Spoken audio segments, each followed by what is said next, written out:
आपने पटना का जो मंदिर सुना होगा, हनुमान मंदिर, जिससे कैंसर का अस्पताल चलता है, लाखों करोड़ों लोगों की जान बचती है बिहार में, उसी से ट्रस्टेड है यह मंदिर। तो इन पिलरों को देखिए, ये पिलर आज नहीं बनाए गए, 10 साल पहले, 20 साल पहले नहीं बनाए गए, आज से सैकड़ों साल पहले बनाए गए। यहाँ लोग आते हैं, पूजा अर्चना करते हैं। सामने शिव मंदिर, शिव भगवान का कक्ष है। उसी के परिसर में एक बहुत ही शानदार और बड़ा सा पेड़ है, जो रुद्राक्ष का पेड़ है, जो पेड़ पीछे देखने को आपको मिल रहा। अभी हम लोग बिहार के मुजफ्फरपुर जिला अंतर्गत बड़ा ही प्रख्यात मंदिर और विश्वविख्यात मंदिर गरीबनाथ धाम जो मंदिर है, उसी के संबंधित और उसी के परिसर के ठीक बगल में एक बहुत ही विश्वविख्यात मंदिर के परिसर में खड़े हैं। और इस मंदिर की क्या वास्तुकला विशेषता है, कितने पौराणिक ज़माने में इसको कितने बेहतर ढंग से बनाया गया है, इन सारे चीज़ों की जानकारी और दृश्य आपको एकदम बारीकी से दिखाएंगे। ध्यान देते रहिएगा। आपको तो सबसे पहले आप चारों तरफ के नज़ारा को देख लीजिए कि कितने ज़्यादा परिसर में कितनी दूरियों पर इसको बनाया गया है और कितने बारीकी ढंग से बनाया गया है। ये मंदिर की एक एक बारीकियों को ध्यान से देखिएगा, क्योंकि इस बारीकियों के तहत हम आजकल के आधुनिक बिहार के आधुनिक जो भ्रष्ट लोग हैं, मंत्री हैं, नेता हैं, उनको ये दिखाने की कोशिश करते हैं कि कितने पौराणिक होने के बावजूद इसमें कितनी वास्तुकला की कितने बेहतरीन तरीके से इसको बिरोया गया, बनाया गया है, जिससे सैकड़ों वर्ष होने के बावजूद भी आज इसी तरह अडिग यहीं पर खड़ी है और लोग इसको देखने को आते हैं। कितना लोग इसको देखने आते हैं, कितनी श्रद्धा है, कितनी आस्था है, इसको आप तो देखते ही होंगे, सोशल मीडिया के माध्यम से आपको जानकारी मिलती ही होगी। और तो मेरे पीछे ये जो आपको दिख रहा है पूरा नज़ारा मंदिर का, ये वही मंदिर है। गरीबनाथ धाम मंदिर के ठीक बगल में इसका परिसर है। इसके सामने एक सुंदर सी तालाब है और मंदिर को कितनी बारीकियों से बनाया गया है, इसको आप बता दें। और सबसे बड़ी बात बता दें कि आपने पटना का जो मंदिर सुना होगा, हनुमान मंदिर, जिससे कैंसर का अस्पताल चलता है, लाखों करोड़ों लोगों की जान बचती है बिहार में, उसी से ट्रस्टेड है यह मंदिर, उसी से ट्रस्ट में इस जगह के जितने भी इर्द गिर्द में जो आपको मंदिरें दिखाई दी जा रही है, चाहे गरीबनाथ धाम मंदिर हो या इसके बगल का ये जो परिसर का मंदिर हो, ये सब पटना के हनुमान मंदिर से ट्रस्टेड है, जिससे कैंसर का एक अस्पताल चलाया जाता है, लाखों करोड़ों लोगों की जान बचती है बगैर पैसे, मतलब उनको निःशुल्क उनकी इलाज की जाती है। चलिए मंदिर के परिसर अंदर से आकर के आपको दृश्य नज़ारे दिखाने की कोशिश करते हैं। हालांकि समय के साथ धीरे धीरे इनमें कुछ त्रुटियां आई है, कुछ ऐसे मरम्मत रूपी कार्य देखने को यहाँ मिल रहे हैं, क्योंकि समय के साथ साथ कुछ क्षतिग्रस्तता देखी गई है, इसलिए यहाँ पर मरम्मत के कार्य अभी चल रहे हैं और बहुत सारे ऐसे मरम्मत के कार्य हैं जो हो भी रहे हैं। आपको हम दिखाने की कोशिश करेंगे कि किस प्रकार से, देखिए ये जितने भी आपको पिलर्स हैं या फिर जो इसका बेसमेंट है, जिस पर इस मंदिर को इतने बहुमंजिले के रूप में दृश्य दिया गया है, इसको जरा ध्यान से देखिए।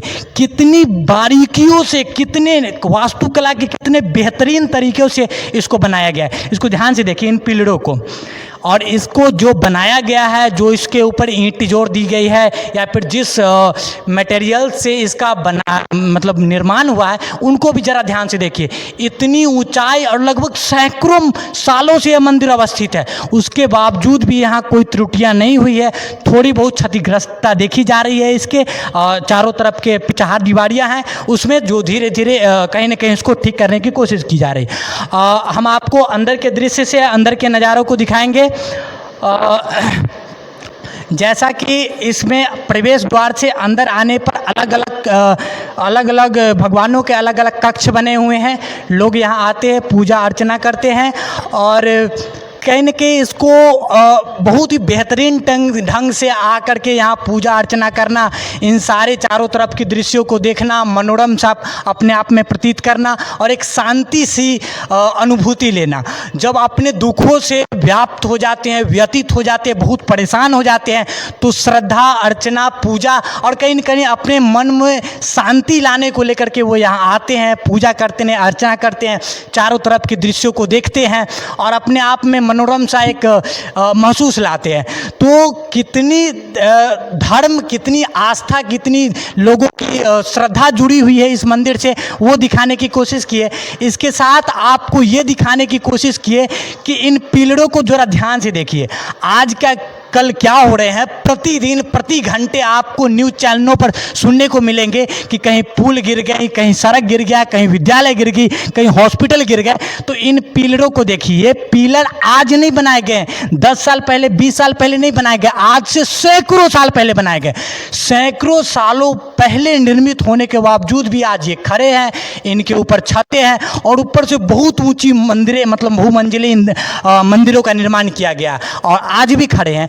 तो इन मंदिरों की इस नींव से आज के आधुनिक इंजीनियर हो चाहे मंत्री हो, जो टेंडर लेते हैं बड़े बड़े विद्यालयों का, बड़े बड़े अस्पतालों का, बड़े बड़े मंदिरों का, बड़े बड़े विद्यालयों का, उनको ये सीख लेनी चाहिए कि वास्तुकला की किस शैली से, जो उन समय प्राचीन समय में उन्होंने इस शैली का इस्तेमाल करके इतने बेहतरीन तरीके से इसकी निक्कासी की, इतने बेहतरीन तरीके से इसका निर्माण किया।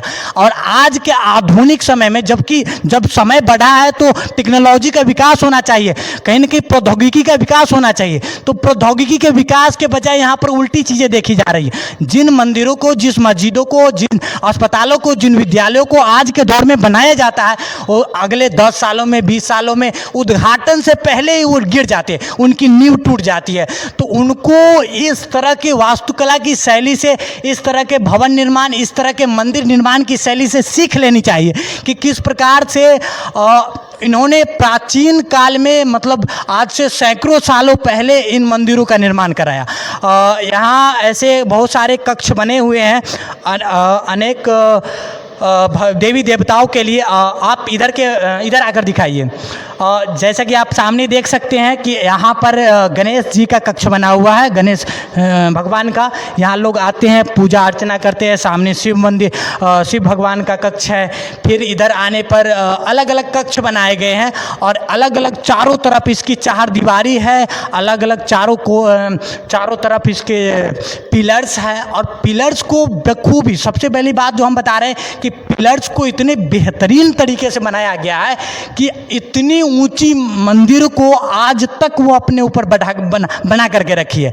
तो इन वास्तुकला की इन शैलियों से आधुनिक समय के जो भी अभियंता है या मंत्रिमंडल के सदस्य हैं, उनको ये सीख लेनी चाहिए कि पौराणिक समय में जिन शैलियों का इस्तेमाल करके इतने लंबे अवधियों तक इन मंदिरों को अवस्थित रखा जा सकता है, तो वर्तमान समय में जिस शैली का इस्तेमाल करके हम मंदिरों को या फिर मस्जिदों को या फिर जिन देवी देवताओं या फिर विद्यालयों का निर्माण कर रहे हैं, वो 10 दिन 15 दिन 1 साल 2 साल 10 साल इस समय में क्यों टूट जाते हैं। इन सारी चीज़ों की सीख लेनी चाहिए इस तरह के मंदिरों से। तो मंदिर के परिसर में कुछ पेड़ पौधे भी लगाए गए हैं, उसको भी हम आपको दिखाने की कोशिश करेंगे। जिसमें से एक पेड़ रुद्राक्ष का पेड़ है, बहुत रेयर है, लोगों को देखने को नहीं मिलता, हर जगहों पर नहीं पाया जाता है। तो हम आपको दिखाने की कोशिश करेंगे कि हमारे ये जो पीछे से एक बड़ा सा वृक्ष आपको देखने को मिल रहा होगा, जो गरीबनाथ धाम मंदिर के ठीक बगल में अवस्थित एक बहुत ही प्राचीन मंदिर है, उसी के परिसर में एक बहुत ही शानदार और बड़ा सा पेड़ है जो रुद्राक्ष का पेड़ है, जो पेड़ पीछे देखने को आपको मिल रहा। हम आपको दिखाने की भी कोशिश करेंगे अगर अगल बगल में इसका एक भी बीज गिरा हो। देखिए यहाँ पर कुछ है गिरे हुए, देखिए आपको विश्वास अगर नहीं हो तो इसको देख ले। ये रुद्राक्ष का पेड़ है जो बहुत ही हिंदू धर्म में बहुत ही इसको पूज्य माना जाता है। शंकर जी का एक पहनावा माना जाता है, जिसको शंकर जी कहीं ना कहीं अपने डमरू में अपने तन पर इसको धारण किए रहते थे। तो बहुत ही इसको कहीं ना कहीं पवित्र आस्था के रूप में, अर्चना के रूप में लोगों की श्रद्धा इनसे जुड़ी हुई है, जिसका एक पेड़ जो है सो आपको इस परिसर में, इस मंदिर के प्रांगण में देखने को मिल रहा है। और इसके साथ ही यहाँ हम बता दें तो लगभग हजारों लोग प्रतिदिन आते हैं इस मंदिर से। उनका आस्था, उनकी श्रद्धा, उनकी धर्म अर्चना इतनी ज़्यादा जुड़ी हुई है कि हजारों लोग प्रतिदिन यहाँ घूमने को आते हैं, यहाँ घूमते हैं, यहाँ पूजा अर्चना करते हैं। कहीं ना कहीं जो उनके अंदर जो समस्या बनी हुई है, जो उनके अंदर दुख बना हुआ है, वो अपने दुखों से व्यतीत होकर जब यहाँ आते हैं तो उन दुखों को दूर करने की कोशिश करते हैं और उस संबंध में यहाँ आते हैं।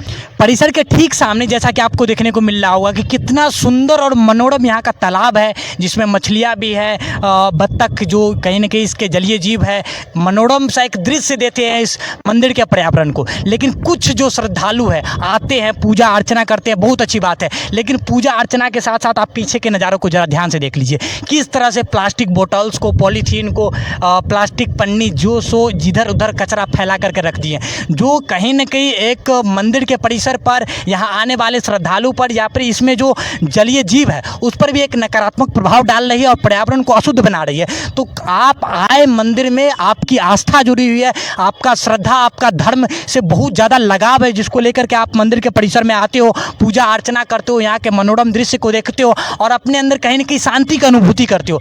तो इस चीज़ को बढ़ावा देती है सरकार भी और लोग भी जो यहाँ के धर्म से संबंधित है। लेकिन जब आप यहाँ आए तो इस प्रकार के कचरे को न फैलाएं, कहीं इस प्रकार की गंदगी कैसे कहीं ना कहीं इनके उद्देश्यों के ऊपर बहुत बड़ा प्रभाव डालती है, तो इस प्रकार की गंदगी को न फैलाएं। बाकी इन सारे मनोरम दृश्य के बारे में, इसके तालाब के बारे में, या फिर हमारे जो ये जिस मंदिर परिसर से या ट्रस्ट है, इन सारे चीज़ों के बारे में आप क्या सोचते हैं, कमेंट के माध्यम से जरूर बताइएगा। जय हिंद।